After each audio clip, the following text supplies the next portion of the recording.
Hello everyone, my name is Deepika. So today I'll be talking about the advantages and disadvantages of cooking and eating from home. The reason why I chose this topic is because I found it necessary to talk about, especially when most of us are quarantined at home. So one of the only ways to enhance your health state is by increasing the preparation of home cooked meals. It is always better to eat at home rather than going out to restaurants and eating, then slowly destroying your health. Finding the time and energy to prepare or organize home cooked meals can be difficult at times, especially for those who are busy, like students and those who are working. And at the tip of a busy day, eating out and ordering something online may be the last choice. But to be honest, food can take a big turn on one's life, whether it's their physical health or their emotional health. The objectives related to this topic are to recognize components of healthy eating, to be able to consume nutritional food, and to decrease the risk towards diseases.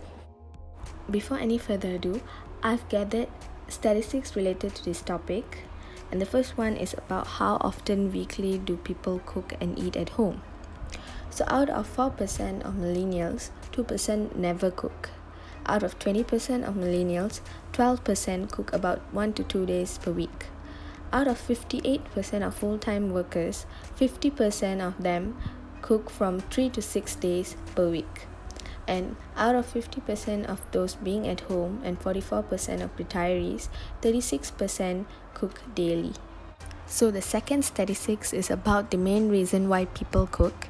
31% of them said it's cheaper to cook. 22% of them said it's healthier to eat cooked meals instead of all prepared. 18% of them said they can have a better control of what they and their family eat. 13% of them said it's their passion. 8% of them said eating at home is the best way to gather the whole family. And 6% of them said it's a habit for them to cook. So now I'd like to explain about the advantages of cooking and eating from home. So the first advantage is healthier and happier children. Home cooked food is known to have more flavors and more health benefits. So offering home cooked food to your children will not only make them feel good, but also increases the quality of life and health. Home cooked food is based on cooking out of love and care. Hence, it won't take long enough for all the love and care to reach your children. So the second advantage is decreased consumption of sugar and processed food. So if you do not cut down on your sugar intake, it can lead to migraines, it can decrease energy levels, and it can also cause inflammation. It also decreases the ability to focus. The consumption of processed food is prone to obesity and also chronic diseases which are more related to the heart. So the third advantage of cooking and eating from home is the tendency to live longer. From my understanding, I feel that it is less likely for a person to get a chronic disease when you cook and eat at home. It eventually makes you happier and your body starts releasing happy hormones like dopamine and oxytocin, which keeps you relaxed and calm. And that would eventually increase your lifespan. So the last advantage is the ability to learn a new skill. Learning a new skill is very important for an individual because it changes your brain chemistry, it keeps you engaged, and also your body active. It fights boredom, where you will not get bored easily, and it occupies your free time. And also, you tend to become a more interesting person to others with a new skill learned.